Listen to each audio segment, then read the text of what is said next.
जयराम सामू और राधा पंडा ये दुई जन भितर कहा कॉमेडी आपको बेसी भल लगे ना ना दी जन के दीटा ना डिप्लोमेटिक आंसर दबे गोटे कथा कहि ना ना कॉइन रो हेड इज अलगा टेल इज अलगा ना आपण हेड टे टेल कहली मु हाउ के नै आ वर्तमान जदी हमें कहबा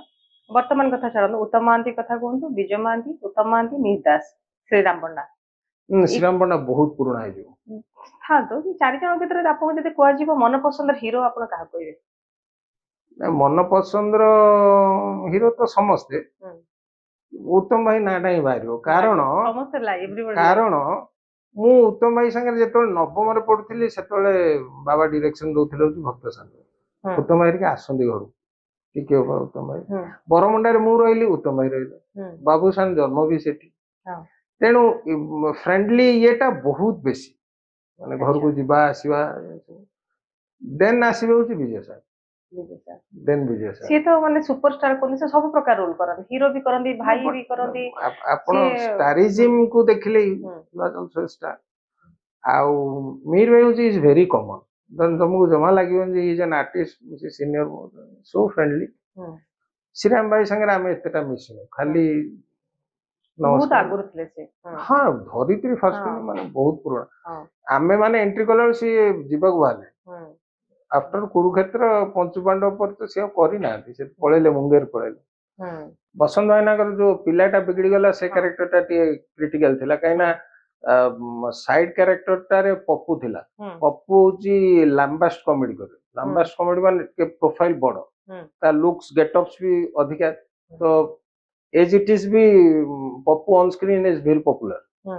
बुझे लगे तो मो कैरेक्टर टा मो साइड रे विजय सर माने बड़ बड़ कलाकार एपटे सब्यसाची पप्पू सिंगल बुझे लगे तो से बड़ी कैरेक्टर की गोटे चैलेंजिंग आसे आपण किमती रास्ता काढी की जिवे एवं कैरेक्टर रे किछि नै गोटे प्लेन कॉमेडी टे आपण करिवे जोते कि संलाप भी कहूं कने सेपटे आउ जने स्टलवाट अछन विजय सर आउ विजय सर तो गले विजय सर सब फैक्टरी मु काम कर जो रिप्लेटरी गोटे कलु विजय सर थिले विजय सर जो छोट फोटो डॉक्यूमेंटरी डाकती मु कहते 25टा फिल्म पुओ भकुलु को विजय मांदी करो विजय अच्छा 25 की बेसी हो भारी भल पानी मते एवं भल पांती रो कारण होची या जे पाठवा बिलाटी ये बुझिबो एवं लाइक करंदी ये गोटे डिफरेंट पैटर्न जो करूची भल लागे आपण जेता बळे ए माने एक्टिंग करे पन चाहिले सेते बळे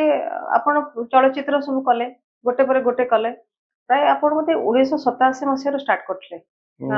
ना फर्स्ट फिल्म होची 89 रे आपण स्टार्ट करथले ता माने सेते बळे करो आपण उत्तम मांती के संगे करथिबे महिदा से मोर फर्स्ट शॉट थिला होची श्रीराम भाई और उत्तम कथा और मो साइड रे थिले होची सागर दास को that was the last movie हां ताका सहित आपण करछोंदे ताका पो बाबूसान का सहित भी आपण करछों हां बाबूसान संगे प्राय 11 12टा फिल्म हो करजने कोन आपण को फरक लागे सेते बेले उत्तम मांती का सहित रोल करिबा और एबे बाबूसान का सहित रोल करे नहीं both are talented in their own ways उत्तम काकांकर ओराटा कंप्लीट सेपरेट थाए से लोक बाहर को भी बाहर परिबन एते फैन फॉलोइंग एते भलो पांती लोक तांको तो से ओरा भितरे काम करे different Babu is a very good artist किंतु बाबूर से ओरा नाही आज डेट रे सेतोले एंटरटेनमेंट रो मीडिया होती थिला ओनली फिल्म्स बा नाटक रे लोक तो रिकॉग्नाइज हुए ना फिल्म तो he was a top notch hero उत्तम भाई अच्छा बर्तमान वेरिएबल्स अछंती ये नल सी नल बहुत वेरिएबल्स अछंती से सेतोले ही वाज द किंग माने आफ्टर आपनकर प्रशांत भाईना गला पर श्रीराम भाई को फेज पर उत्तम भाई जो आसिले सेठी तो न खेला को माने उत्तम मांती का स्थान के नहीं पालेनी बहुत दिन परे ना कहा स्थान के नहीं पर समस्त आइडेंटिफाई के आछन आइडेंटिफाई की किंतु बाबू इज आइडेंटिफाइड बाबू पाकर गोटे प्लस पॉइंट होची comic sense wonderful comic sense आउ बाबू आजिरो एरा रो आर्टिस्ट तेनु आपण से डिफरेंशिएशन ता पाइबे आज एरा रो कथा भाषा चाली चलन सेटा बाबू पाकरे लागे सेति अलग लागे सी आ तुम अलग लागे आपण मानकर जो सेते बेले करे जो पुराना आर्टिस्ट माने अछंदी तांको सहित मु कथा होतले मो ना जदियो कहबिनी जण जण सहित मु कथा होतली सेमान को भितर गोटे बहुत खबर होचे जे आम बेले अभिनय थिला अलगा वर्तमान जो अभिनय करूचंदी से अभिनय किछि सिखु नांती ସେମାନେ ଟଙ୍କା ଇନକम କରିବା ଉଦ୍ଦେଶ୍ୟରେ ଏଇ ଅଭିନୟଟାକୁ ବାଛିଛନ୍ତି କିନ୍ତୁ ଆମେ କୌଣସି ଟଙ୍କା ପାଇଁ କରୁନଥିଲୁ ଆମେ ସାର୍ଟିଫିକେଟ ହେଇକି ପଳେଇ ଆସୁଥିଲୁ କାରଣ ଆମର ସେ କଳାଟା ଥିଲା ଆପଣ ଏଇଟାକୁ ଏକମତ କି ନାହିଁ ନା ଶୁଣନ୍ତୁ କିଏ କାହାକୁ ଘରୁ ଡାକେନି ଆପଣଙ୍କର ଯେତେବେଳେ କଳା ନୈପୁଣ୍ୟଟା ପରିପ୍ରକାଶ ହବ ଯେତେବେଳେ ମାଉଥ ପବ୍ଲିସିଟି ହବ ତେବେ ଆପଣଙ୍କୁ ଗୋଟେ କଲଫର ହବ ବୁଝିଲେ କି ସେତେବେଳେ ଆଉ ଆଜିର ଅଭିନୟ ଭିତରେ ଫରକ ହଉଛି କଣ ନା ସେତେବେଳେ ପୁରା ସିନ୍ ଟାକୁ ପୁରା ଆର୍ଟିଷ୍ଟ କରିବେ before the director and the associate and chief assistant ସେମାନେ କନଭିନ୍ସ ହେଲେ ସେ ସିନ୍ ଟା ହବ ନ ବି ହେଇପାରେ ଆଚ୍ଛା ଏବେ ସେୟା ନୁହଁ ଯିଏ ଏଭେଲେବୁଲ ତାକୁ ନେଇ ସର୍ଟ ଷ୍ଟାର୍ଟ ହବ କାରଣ ସିଏ ଭୁଲ କଲେ ଆଇ କ୍ୟାନ୍ ଇରେଜ ଇଟ୍ ସେତେବେଳେ ଯେମିତି ଆପଣ କହୁଛନ୍ତି ଗୋଟେ ଗୋଟେ ମୁଭି ଗୋଟେ ଗୋଟେ ବର୍ଷ ଲାଗିଯାଏ ଲାଗିବନି ଏବେ ଆପଣ ଦେଖନ୍ତୁ ଗୋଟେ ବର୍ଷରେ କେତେଟା ମୁଭି ହଉଛି ନା ଆପଣଙ୍କର ଯୋଉ ଚିପ୍ଟା କ୍ୱାଲିଟି କମି ଯାଉନି ତ ନା ନା ନା କ୍ୱାଲିଟି ଏବେ ଏନହାନ୍ସ ହେଇଛି କାହିଁକି କେମିତି ଏତେ ଟାଇମ ଯେତେବେଳେ ସେତେବେଳେ ଦିଆଯାଉଥିଲା ଏବେ ଏତେ କମ ଟାଇମ ଆପଣଙ୍କର ଗୋଟେ ଚିପ୍ଟେ 3 ଘଣ୍ଟା ରେକର୍ଡିଂ ନଉଛି ଓକେ 3 ଘଣ୍ଟା ମାନେ ମୋର ଦେନ୍ ଏ ଫିଲ୍ମ ଗୋଟେ ଡବା ବା ଯୋଉ ରୋଲ ବା ରିଲ ହଉଛି 400 ଫୁଟ ଆପଣ ଯେତେବେଳେ କ୍ୟାମେରା ଅନ୍ କରିବେ ସେତେବେଳେ 8 ଫୁଟ ପଳେଇଲା ଯେତେବେଳେ ଅଫ୍ କରିବେ 8 ଫୁଟ ପଳେଇଲା 4ଟା ସଟରେ ରୋଲ ସରିଲା ଗୋଟେ ରୋଲ 15,000 ଟଙ୍କା ଆପଣ ଯଦି ଦିଥର କେବଳ ଥ୍ୟାଙ୍କ ୟୁ ଟାକୁ ଭୁଲ କରିଦେଲେ ସେ ପ୍ରଡ୍ୟୁସର 15,000 ଟଙ୍କା ୱେଷ୍ଟ ସେ ତାକୁ ୱାଶ ବି କରିବନି ସେତେବେଳେ ଏବଂ ସେ ନେଗେଟିଭ ଏଠି ମିଳୁନଥାଏ ଆପଣ ପ୍ରୋକ୍ୟୁର କରିବେ ଫ୍ରମ ଚେନ୍ନାଇ ଆପଣ ବୁକ୍ କରିବେ ସି ଆସିବ ଆପଣ ରଖିବେ ଲୋଡ କରିକି ଭେରାଇଟି ଅଫ ନେଗେଟିଭ ରାତି ପାଇଁ ଅଲଗା ନେଗେଟିଭ ଫୁଜି ନେଗେଟିଭ କୋନିକା କୋଡାକ ଏତେ ପ୍ରକାର ଭିତରେ ଗୋଟେ ଲିମିଟେସନ ରେ କାମ କରାଯାଏ ଯେ ଦି ବେଷ୍ଟ ହଉ I will on the camera ଏବେ ସେୟା ନାହିଁ ଆପଣ ସରକାରୀ ଚାକିରି କରୁଛନ୍ତି ଆଜ୍ଞା ଆପଣ ତା ମାନେ ଆପଣ ଏଇଟାକୁ କେବେ ପେଶା ବୋଲିକି ଗ୍ରହଣ କରିନାହାନ୍ତି ଗୋଟେ ନିଶା ହେଇଥିବ ଆପଣଙ୍କର